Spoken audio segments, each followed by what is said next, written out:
Rory Gallagher's 1961 Fender Stratocaster, dubbed the most recognisable Strat guitar in rock history because of its worn appearance.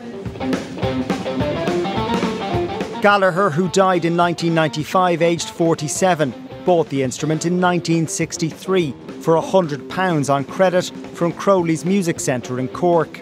Now it could fetch well over €1 million when auctioned in London in October.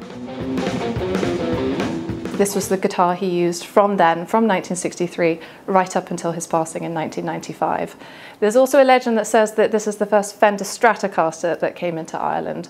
So it's also an important Fender guitar as well as an important Rory Gallagher guitar.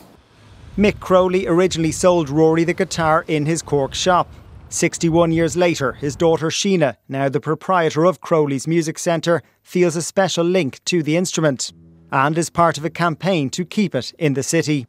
It's from here and it was played here and was owned by Rory here, and we sold it to him here, and because it was something that inspired all the musicians of Cork. Like, it definitely should come back to Ireland, but more specifically to Cork.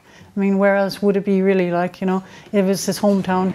In this very building, Cork City Hall, it was used and many times played with supreme perfection by Rory.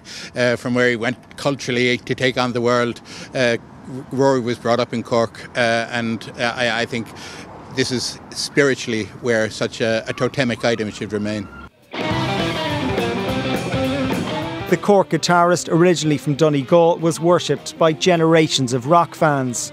And Rory Gallagher's Stratocaster is being auctioned together with a number of his instruments by his family, who say proceeds from the sale will help further his legacy and assist good causes. Angus Cox, RTE News.